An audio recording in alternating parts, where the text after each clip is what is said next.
পুকুরের পানিতে গোসল করতে সবাই পছন্দ করবে, কেউ খাবে না। বিবাহিত নারীকে সবাই একবার দুইবার ইউজ করে যাবে, বিপথে নামাবে, তারপরে ছেড়ে চলে যাবে, তাকে কেউ বিয়ে করবে না, রেসপেক্ট দিয়ে ঘরে তুলবে না। এই কথাগুলো বলতাম না, বাজেভাবে প্রশ্ন করছে বলে উত্তর। বউ যদি ঐশ্বরিয়া রায় বা পরিমণিও হয়, তাও আসলে লাভ হচ্ছে না কেন? মানে পুরুষের ক্ষেত্রে, একজন হাজবেন্ডের ক্ষেত্রে। আমি তো অপেক্ষা আছি পরিমণি কবে আমাকে বলবে যে নীরব চল, because I love her, she is beautiful, undoubtedly beautiful. Okay, আমার বউ পিটাবে আমি জানি, বাট ওকে। দেখো, শারীরিক সৌন্দর্যের গুরুত্ব অপরিসীম, অপরিসীম।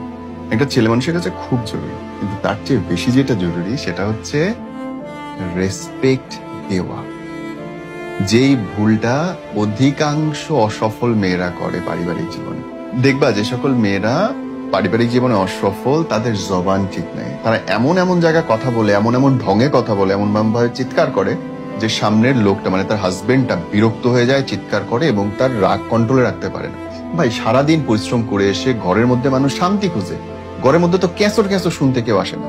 সো তুমি যত সুন্দরী হও, সাথে যদি তোমার জবান ঠিক না থাকে, তুমি যদি সুন্দর করে রেসপেক্ট করতে না পারো তোমার হাজবেন্ডকে, ভাই তুমি ঐশ্বরিয়া রায় হলেও তোমার সংসার টিকবে না। সংসার টিকাইতে হলে একজন আরেকজনকে সম্মান করতে হবে, সে ছেলে হোক মেয়ে। ছোট্ট একটা পারসেপশন আছে, আপনার কথাও আমি মানলাম যে আপনি যেটা বলছেন অ্যাজ এ পুরুষ অনুযায়ী অনেক কিছু ব্লা ব্লা ব্লা। তো আপনি এটা বলতে পারেন, মানে এরকম অনেক মেয়ে আমি দেখেছি, ইভেন আমার পরিচিত অনেক ফ্রেন্ডরাও আছে, যে she is perfect and all is perfect, সংসার পারফেক্ট, সন্তান পারফেক্ট, শ্বশুর শাশুড়ি সব দিক থেকে পারফেক্ট, মেয়েটা অনেক সুন্দরী, সবকিছু সে ডিজার্ভ করে অ্যাজ এ সবকিছু, বাট তাও হাজবেন্ডের মন ভরে না, হাজবেন্ডের অন্য কোথাও মুখ দিতেই হয় কেন?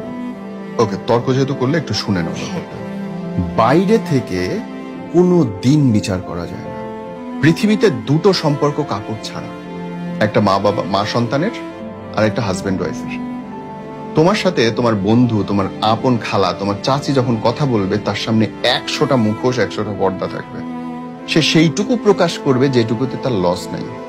একটা হাজবেন্ড ওয়াইফ যখন রুমের মধ্যে থাকে গভীর রাত্রে গিয়ে, তখন তারা একজন আরেকজনের সামনে পুরোপুরি উন্মুক্ত হয়, সমস্ত বাধা বিপত্তি ভেদ করে, এবং সেই যে নগ্ন রূপ দুজন মানুষের, সেইটা বিচার্য।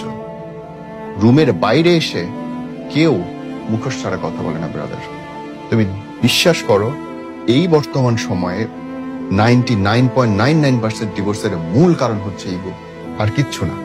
একটা মেয়ে ডিভোর্স দিয়ে আরেকটা জায়গায় গিয়ে ঠিকই সংসার করবে, তার স্বামী কোন একটা মেয়ের সঙ্গে হয়তো কথা বলছে বা ডেট করছে বলে ছেড়ে দেবে, যার সাথে বিয়ে করবে গিয়ে সে অলরেডি 2বার বিবাহিত।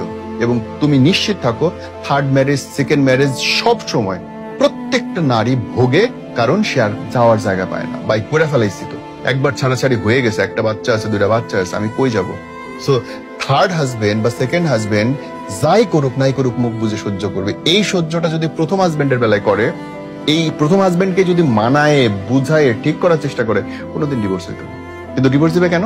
সে রঙিন স্বপ্নে বিভোর, তার ইনবক্সে সারাদিন আসতে থাকে, তোমার মতো মেয়ের সাথে এরকম করলো, তুমি তো শারীরিক মানসিক কি যোগ্য, কি অস্বাভাবিক সুন্দর, তোমার সাথে কেমনে করলো?